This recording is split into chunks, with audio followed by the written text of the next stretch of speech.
안녕하세요, 리플 투자자 여러분. 리플을 오래 들고 계신 분들에게 시간은 단순한 숫자가 아닙니다. 소송이 시작됐던 날의 충격, 거래소에서 XRP가 사라질까 두려웠던 밤, 좋은 판결이 나온 뒤 이제 끝났다고 안도했던 순간, 그 모든 시간이 계좌 안에 그대로 남아 있습니다. 오늘은 리플이 미국 규제기관에 다시 목소리를 내고 있는 이유와 우리가 그 긴 시간을 어떻게 바라봐야 하는지 이야기해 보겠습니다. 리플은 미국 증권거래위원회 암호자산 태스크포스에 의견을 제출하며 규제 기준이 자산 자체보다 계약과 법적 권리에 초점을 맞춰야 한다고 주장했습니다. 단순히 가격 상승을 기대한다는 이유만으로 모든 토큰 거래를 증권 거래처럼 취급해서는 안 된다는 논리입니다. 과거 소송에서 공개거래소의 프로그램 매매와 기관 판매가 다르게 판단된 흐름과도 연결됩니다. 리플은 이제 한 회사의 방어를 넘어 미국 암호자산 규칙 자체에 영향을 주려 하고 있습니다. 몇 년 전만 해도 리플은 규제기관에 쫓기는 회사처럼 보였습니다. 지금은 규칙을 만드는 테이블에 의견을 내는 회사가 됐습니다. 이 변화는 작지 않습니다. 기관이 XRP를 검토할 때 가장 부담스러웠던 법적 불확실성이 줄어들 수 있기 때문입니다. ETF와 기업결제, 토큰화 사업도 규칙이 분명할수록 넓어집니다. 큰 돈은 기술보다 법적 경계를 먼저 확인합니다. 하지만 행정기관의 해석이 나왔다고 모든 문제가 영원히 끝나는 건 아닙니다. 의회 법안과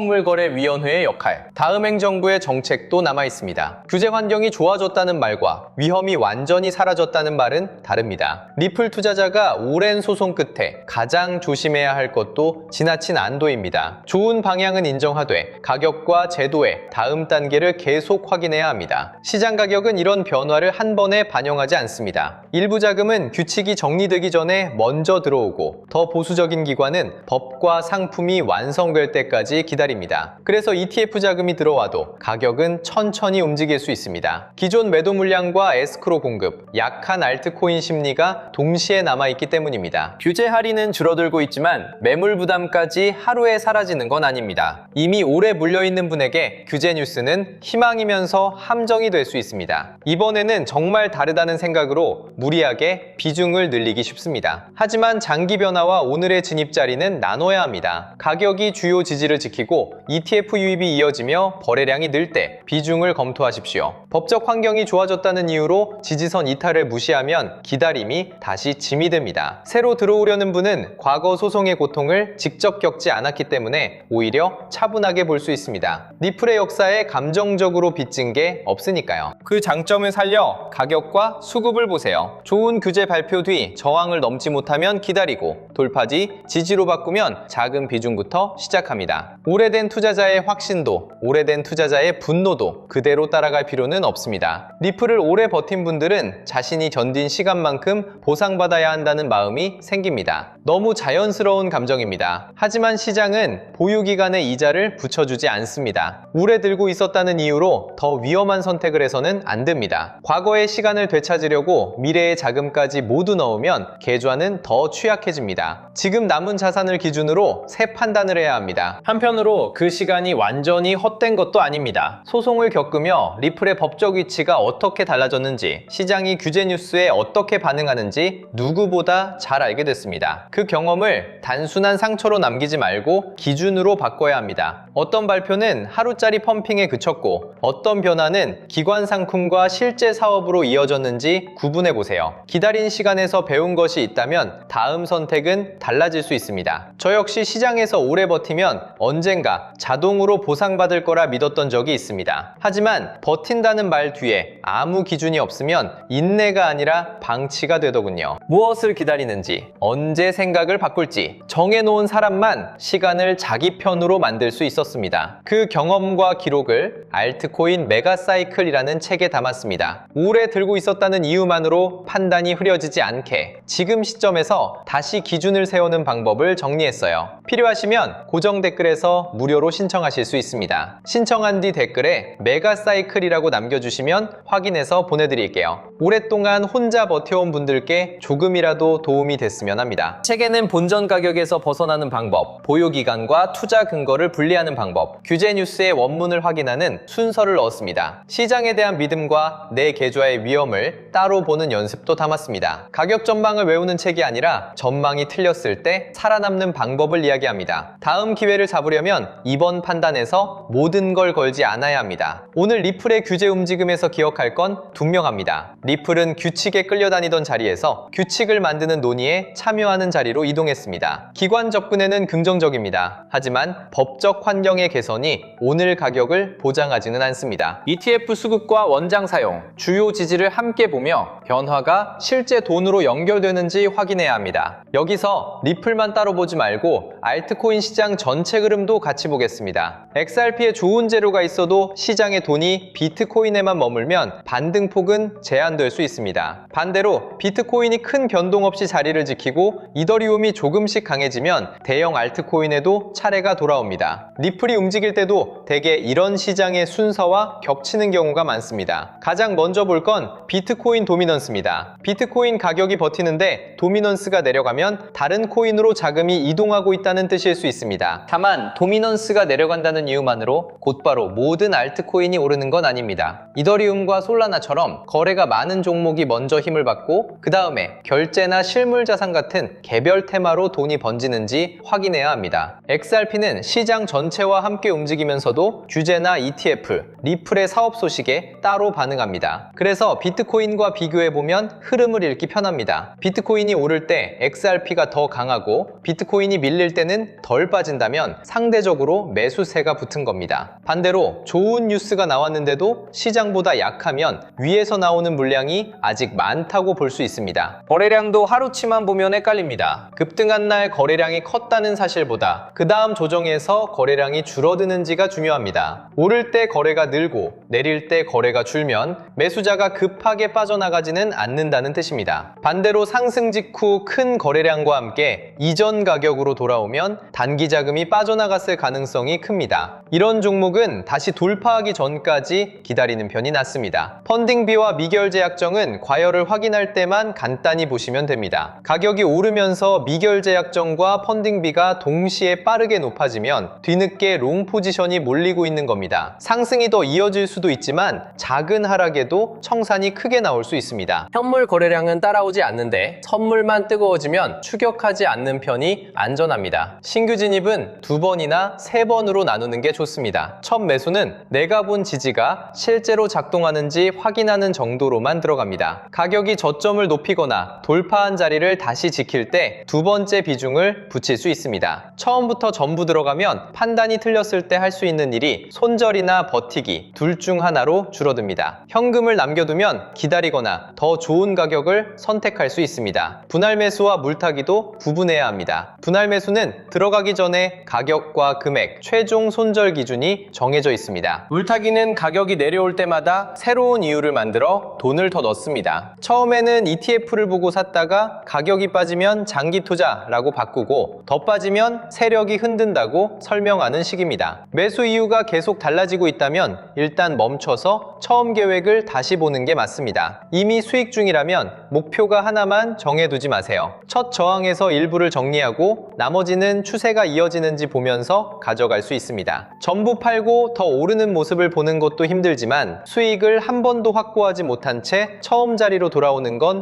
더 힘듭니다. 일부 수익을 남겨두면 남은 물량을 훨씬 편하게 볼 수 있습니다. 손실 중인 분은 본전 가격보다 현재 가격에서 다시 살 이유가 있는지 생각해 보세요. 지금 현금만 들고 있다면 같은 종목을 같은 비중으로 살 것인지 묻는 겁니다. 답이 아니라면 오래 들고 있었다는 이유만으로 비중을 유지할 필요는 없습니다. 반대로 실제 사용과 수급이 좋아지고 주요 가격도 지키고 있다면 기다릴 근거가 남아 있습니다. 손실률이 아니라 조건으로 판단해야 합니다. 북매 거래소를 이용한다면 김치 프리미엄도 확인하세요. 원화 가격이 해외보다 먼저 오르면 강해 보이지만 프리미엄이 빠지는 순간 달러 가격이 그대로여도 손실이 날 수 있습니다. 입출금이 중단된 종목은 가격 차이가 더 크게 벌어질 수 있습니다. 원화 차트와 해외 달러 차트, 원달러 환율을 함께 보면 뒤늦은 추격을 줄일 될 수 있습니다. 뉴스를 볼 때는 발표한 곳과 시각부터 확인하면 됩니다. 은행 채택이나 정부 사용처럼 큰 제목이 붙어도 원문이 없으면 가능성으로만 두세요. 오래된 발표가 새 소식처럼 다시 퍼지는 경우도 많습니다. 확인하는 동안 가격이 조금 올라도 괜찮습니다. 근거를 확인한 뒤 들어가는 편이 출처 없는 소문에 계좌를 맡기는 것보다 낫습니다. 한번 손절한 날에는 곧바로 반대 포지션을 크게 잡지 않는 규칙도 도움이 됩니다. 첫 손실을 만회하고 싶은 마음 때문에 분석보다 주문이 빨라질 수 있습니다. 잠깐 화면에서 떨어져 비트코인과 XRP가 내가 표시한 가격에 있는지 다시 확인하세요. 조건이 남아있으면 다시 들어갈 수 있고 조건이 없다면 그날 매매를 끝내도 됩니다. 결국 알트코인장에서 중요한 건 가장 많이 오른 종목을 찾아내는 일이 아닙니다. 돈이 이동하는 순서를 보고 내 차례가 오기 전에 무리하지 않는 겁니다. 리플에 대한 기대가 있더라도 시장 전체가 위험을 줄이는 구간이면 비중부터 관리해야 합니다. 반대로 시장의 흐름과 리플의 개별 재료가 함께 맞아떨어질 때는 작은 확인 뒤 차분하게 따라가면 됩니다. 리플 투자자 여러분, 그동안 견딘 시간이 너무 길었다는 걸 알고 있습니다. 그래도 그 시간을 이유로 오늘의 위험까지 외면하지 않으셨으면 합니다. 과거의 나를 보상하려 하지 말고 앞으로의 나를 지키는 선택을 해주세요. 기다릴 근거가 남아있다면 차분히 기다리고 근거가 사라지면 생각을 고칠 수 있어야 합니다. 그게 긴 시간을 헛되지 않게 만드는 방법입니다. 오늘도 함께 해주셔서 감사합니다.